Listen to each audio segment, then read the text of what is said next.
Tonight, part 2 of our series on alternative lifestyles. We tackle the misconceptions about gay and lesbian people. Golden Lee Bruce has more.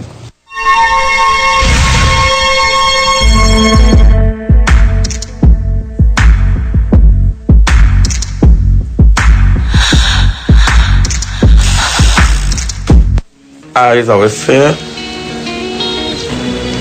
always don't like myself inside. I only like myself outside, right?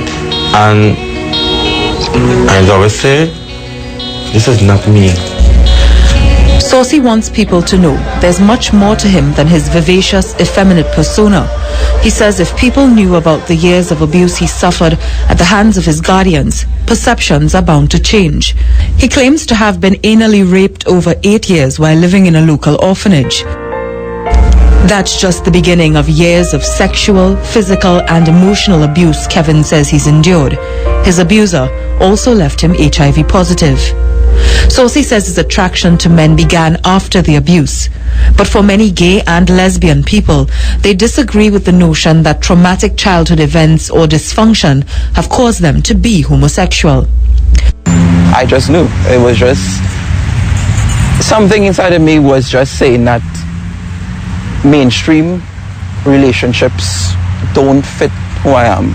I am attracted to men. He hopes to change many of the misconceptions that he says exist about members of the gay community, that they all walk the same way, dress the same way, or want the same thing.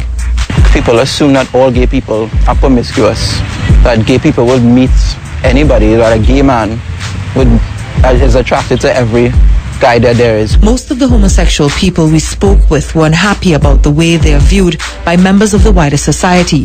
For example, the way that people think they can tell who's gay and who's not. I used to make fears, right? Number 1 is police.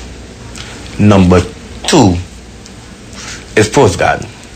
Number 3 is gangsters. And when you say make fears and you're given this list, you mean these are the list of customers, the top 3 customers that you had?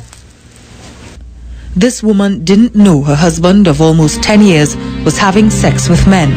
He left her and their 3 children to live with his partner. I used to think it's something I'm not doing right. Probably I'm not sexy enough, not pretty enough, you know. I don't know how to make him feel more like a man. This woman's story is not uncommon, and it demonstrates how some gay people who once bowed to social pressures and stigma are now bolder about their sexuality, no matter the cost. Some say that the LGBT community is getting larger. Others say that it's simply becoming more visible. And through organizations like the Coalition Advocating for Inclusion of Sexual Orientation, or CAISO, and well-coordinated events, LGBT people now know where they can find the invaluable support that only other members of the community can offer. Gay culture is actually kicking off in Trinidad and Tobago because now, take for example, Saucy Pao. You would find drag queens and people walking the streets like normal.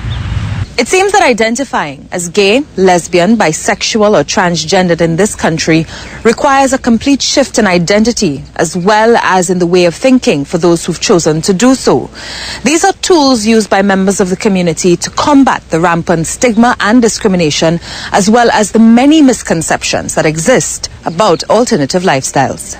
According to Colin Robinson, the discussion about equal rights and tolerance has already begun with the wider society. He says although CAISO is lobbying for more legislative changes, the Parliament recently showed bipartisan support for legislation that protects individuals' right to privacy, a leap forward for the LGBT community. Carnival is also a major platform for increasing LGBT visibility.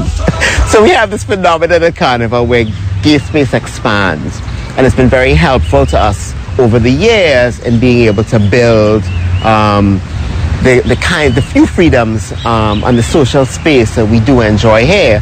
And so even though people don't see themselves as activists when they're coming home for Carnival, thank you. And while the LGBT movement is counting its victories, there is another army readying itself for battle if the need arises. In part 3 tomorrow, religious perspectives on homosexuality. We have deformed children. he is somehow or the other sexually deformed. Just as we treat deformed children, and we embrace them and we put places and we teach them, the person who is sexually deformed. This is a part of a type of deformity.